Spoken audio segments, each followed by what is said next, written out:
اعوذ باللہ من الشیطان الرجیم بسم اللہ الرحمن الرحیم۔ السلام علیکم ورحمۃ اللہ وبرکاتہ، نحمدہ ونصلی علی رسولہ الکریم۔ پیارے دوستو، میرا نام ڈاکٹر ابو عبداللہ ہے اور میں انٹرنیشنل اسلامک یونیورسٹی سے قرآن، حدیث اور اسلامی کلاس میں تعلیم یافتہ ہوں۔ ہم ذکر کر رہے تھے پیغمبروں کا۔ آج ہم بات کریں گے حضرت شعیب علیہ السلام کی۔ عرصہ دراز قبل جنوبی عرب میں ایک قوم آباد تھی۔ اس قوم کا شجرہ نسب مدین سے تھا، جو کہ حضرت آدم کی اولاد سے تھے۔ حضرت آدم کی اولاد سے تو سارے تھے، اور جس علاقے میں وہ رہتے تھے اس کا نام بھی مدین تھا۔ یہ ایک زرخیز علاقہ تھا جہاں خوب فصل اگتی۔ بہت سے لوگ تجارت کے پیشے سے منسلک تھے اور صحیح یا غلط طریقے سے نفع حاصل کرتے تھے۔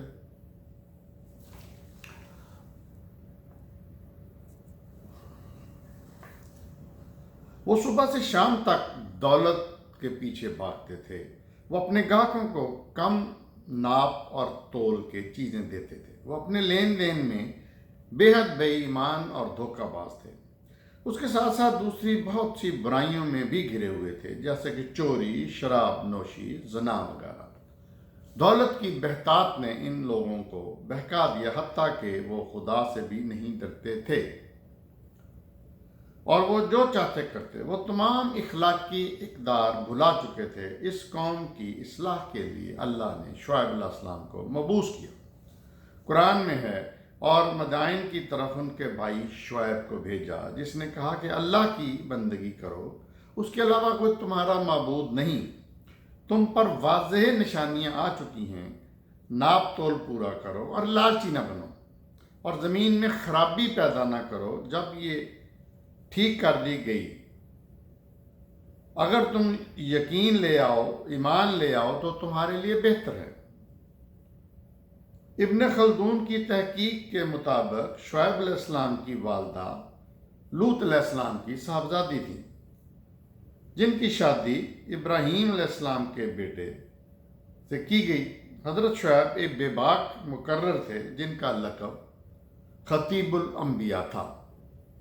انہوں نے لوگوں سے کہا کہ وہ اپنا راستہ صحیح زاویے پر استوار کریں اور گمراہیوں میں بھٹکنا چھوڑ دیں۔ لوگوں نے ان کی باتوں پر کان نہ دھرا، بلکہ ان کا تمسخر اڑایا۔ یہ گمراہ لوگ شعیب علیہ السلام کے گھر کو جانے والے راستے میں بیٹھے رہتے، اور اگر کوئی ان سے ملنے آتا تو اسے سنگین نتائج کی دھمکیاں دیتے۔ وہ ان کے پیروکاروں کو بھی تذلیل و تحقیر کا نشانہ بناتے، مگر حضرت شعیب راہ حق پر ڈٹے رہے اور انہیں تنبیہ دیتے رہے۔ اور قرآن کہتا ہے، اور اس طرح سے راستوں میں نہ بیٹھو اور ایمان لانے والوں کو نہ ڈراؤ اور ان کے راستے سے نہ پھرو، اور یہ کام مشکل نہ بناؤ۔ اس وقت کو یاد کرو جب تعداد میں وہ تھوڑے تھے اور اس نے تمہاری تعداد میں اضافہ کیا، اور دیکھ لو بدکاروں کا کیا انجام ہے۔ مدین کے کچھ مغرور سرداروں نے حضرت شعیب اور ان کے پیروکاروں کو دھمکی دی کہ اگر وہ باز نہ آئے تو انہیں نکال دیا جائے گا اس خطے سے۔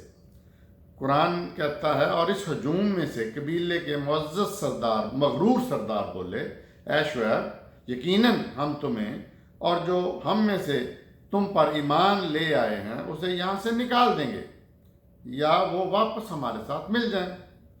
حضرت شعیب نے اس قسم کی دھمکیوں سے دل برداشتہ نہ ہوئے، بلکہ تبلیغ کا سلسلہ جاری رکھا۔ وہ انہیں پچھلی قوموں پر آنے والے عذابوں سے بھی آگاہ کرتے رہے۔ قرآن کہتا ہے، اے میرے لوگو، میرے ساتھ جھگڑا نہ کرو، ایسا نہ ہو کہ نوح کی قوم پر ان کے گناہوں کی وجہ سے جو عذاب آیا وہ تم پر بھی آ جائے۔ اور ہود اور صالح اور لوط کی قومیں تم سے مختلف نہ تھیں۔ لوگوں نے شعیب کا اور دین کا مذاق بنایا اور اللہ کے احکامات کو ٹھکرا دیا۔ وہ تمام اخلاقی اقدار کو نظر انداز کر کے حضرت شعیب اور ان کے ساتھیوں کو ایذا پہنچاتے رہے، اور جب وہ اپنے کاموں سے حرکتوں سے باز نہ آئے تو اللہ نے ان پر سخت عذاب بھیجا اور انہیں تباہ کر دیا۔ قرآن کہتا ہے، اور جب ہمارا حکم ہوا ہم نے شعیب اور اس کے ایمان لانے والے ساتھیوں کو بچا لیا اپنے رحم سے، اور جو ظلم کرتے تھے ایک دردناک چیخ نے انہیں ختم کر دیا، اور صبح وہ اپنے گھروں میں مردہ پڑے ہوئے تھے جیسے وہ یہاں کبھی آباد ہی نہ تھے۔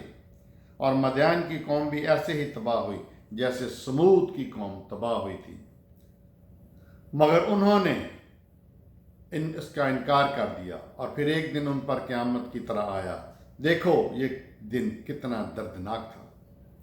اس نافرمان قوم کے خاتمے کے بعد شعیب علیہ السلام حضر الموت میں قیام پذیر ہوئے، اور یہاں ہی کچھ عرصے کے بعد انتقال کر کے وہ شوبان میں مدفون ہے، جو کہ ابن علی کے قریب ایک وادی ہے۔ یہ اس مقدس قبر کی زیارت کے لیے لوگ دور دور سے آتے ہیں۔ تو یہ تھا دوستو شعیب علیہ السلام کا قصہ۔ اب ہم بات کریں گے داؤد علیہ السلام۔ داؤد علیہ السلام نہ صرف اسرائیل کے قابل احترام پیغمبر تھے بلکہ ان کے وہ بادشاہ بھی تھے۔